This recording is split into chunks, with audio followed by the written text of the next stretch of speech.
The firelight trembles against the damp walls of the cave. Its glow is a fragile heartbeat in a world ruled by darkness. Outside, the night breathes. It carries the smell of wet earth, of drying blood, of smoke, and of something wild. They sit in stillness. Men, women, and children gathered close around the hearth, their faces streaked with red ochre, glistening like fresh wounds in the flicker of the flames. The walls above them are stained black from years of smoke, each layer a memory of nights like this one. From somewhere deep in the forest, a branch snaps. It is not the sound of ice breaking on its own, not the flutter of a startled bird. It is heavier, deliberate.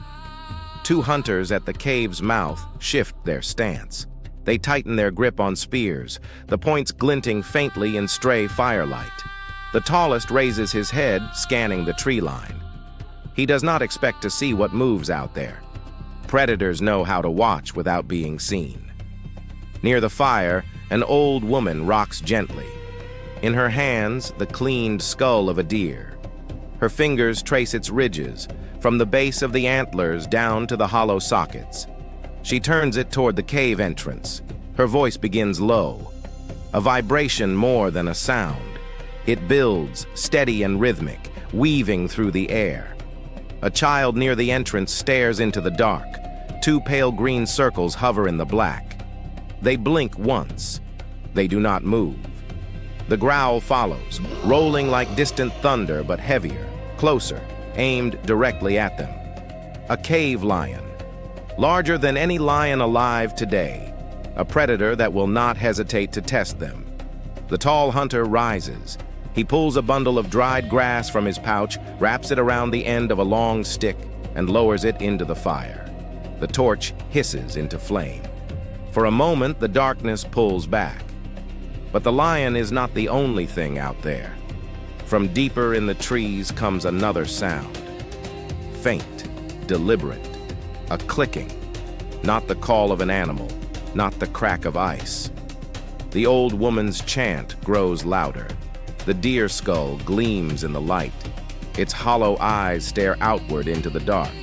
The clicking comes again, closer. Then it stops. The hunter plants his spear hard into the frozen ground. The sound carries through the stone floor like a warning. The lion's growl falls silent, but the glowing eyes remain. Night in the Stone Age was never a time for rest. It was a time for watching, for guarding, for rituals that bound the living to the unseen. And here, on this night, the darkness is not just watching, it is listening. Long before there were cities, before stone temples, before the scratch of ink on parchment, the world turned on a rhythm no one could control. The sun brought safety. The night took it away. Daytime in the Stone Age was dangerous, but it was predictable. You could see the path ahead. You could spot the predator before it leapt. You could run, hide, or fight with the advantage of light. But when the horizon swallowed the sun, the world changed. The darkness belonged to something else. The people in this story lived 40,000 years ago, in the Upper Paleolithic. They were us in body and mind, Homo sapiens, but they shared the land with the last Neanderthals, and perhaps others we have never named. They also shared it with predators so skilled, so confident in their dominion, that a single mistake could end you before the dawn. Their camp lay in a river valley carved between limestone ridges. Ice Age winds poured through in bitter, cutting streams. Winter ruled most of the year. Summer was brief and pale. Even then, night could bite with cold strong enough to make breath freeze in the air. A limestone cave halfway up the ridge was their home. Its mouth faced east to catch the first light, but in the evening, it became a black wound against the pale stone. Loose rock littered the slope below, a natural barrier that slowed whatever tried to climb, whether predator or rival human. But that same barrier could trap them inside if danger waited above. Archaeologists have found caves like this across Europe. Places like Pêche Merle in France, Kent's Cavern in England, They were more than shelter.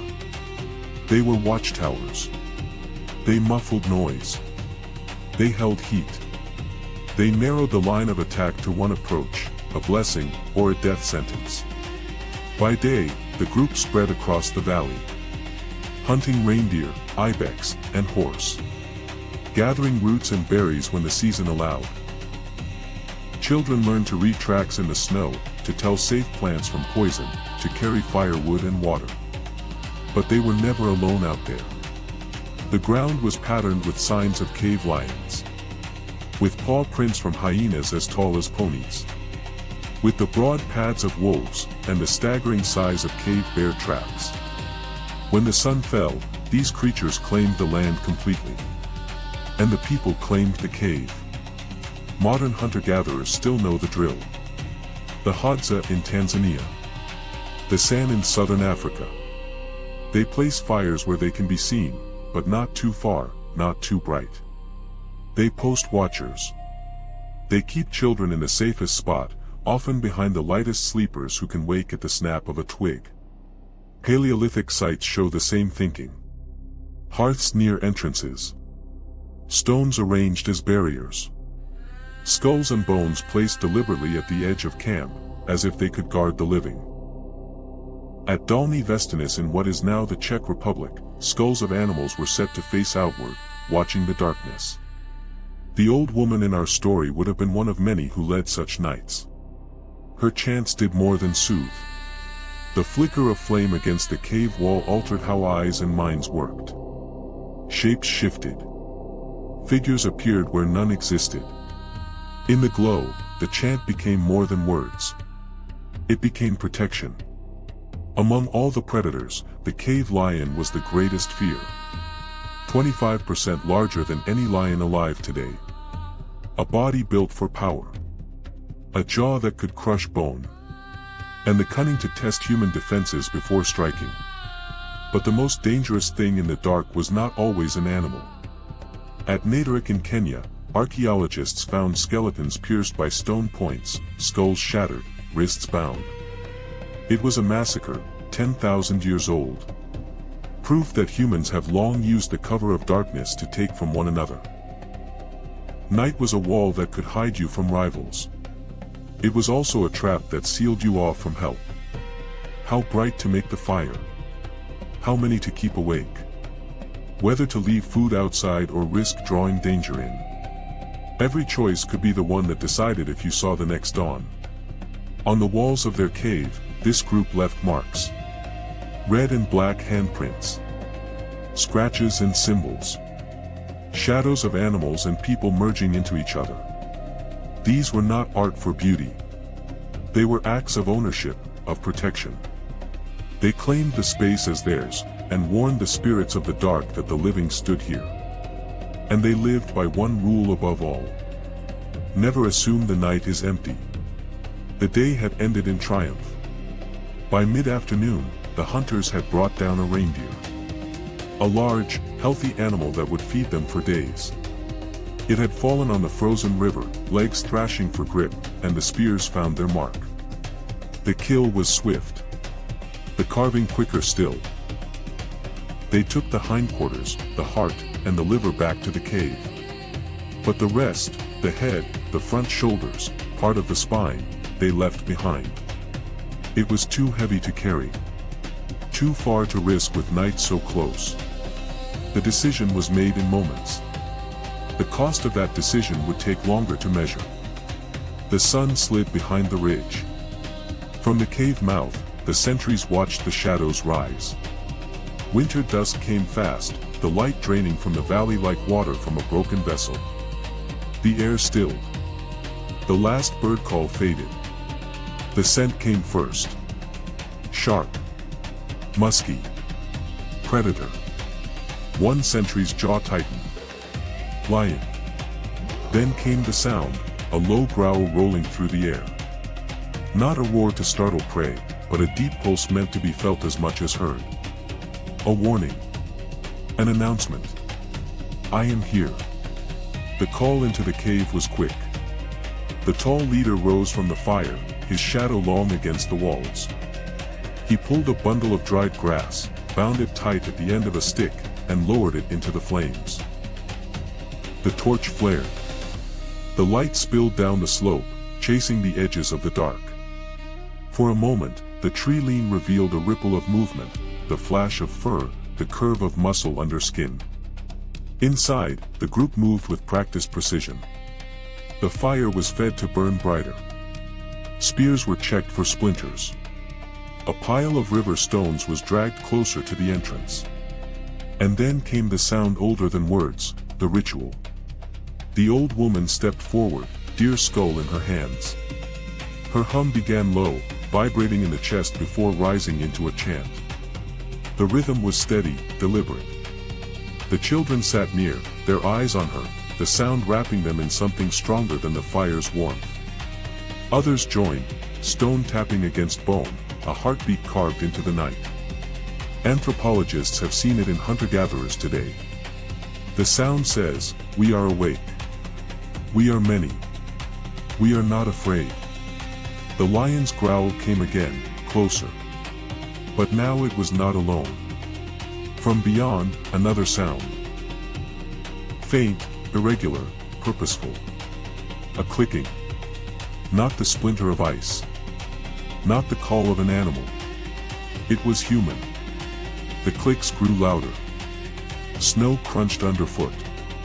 And then, between the trees, a figure appeared. It stood still, just outside the reach of the torchlight.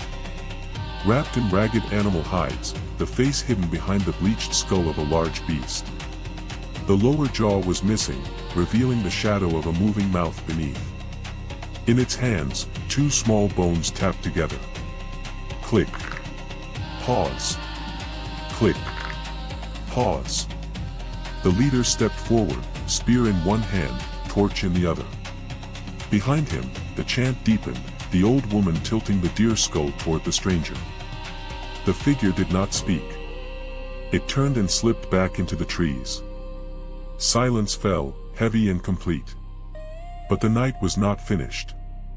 The lion stayed, pacing unseen. The clicking returned at intervals, each time from a different place. The group banked the fire low to hide its glow from afar. A second torch stayed ready. The deer skull at the entrance was joined by the skull of a wolf, both staring outward. Every crack of ice, every flicker of shadow was a possible attack. Sleep was not an option. The tapping of stone on bone continued in bursts, a reminder to the darkness that these people were not prey. Then, a scream. High. Human. And abruptly cut short. No one moved toward it. In this world, screams at night could be bait as easily as they could be calls for help. By the time the horizon began to pale, the clicking had stopped. The lion had gone. When they stepped outside, the snow told the story. Lion tracks. Bare human footprints. And drag marks leading into the trees. They followed them only to the first shadow of the forest. There, they turned back. In the Stone Age, survival meant knowing when to leave the dark to its secrets. Dawn came slow. The kind of slow that keeps your skin cold, no matter how close you stand to the fire. The kind of light that feels thinner than the dark it replaces. The leader was the first to step outside.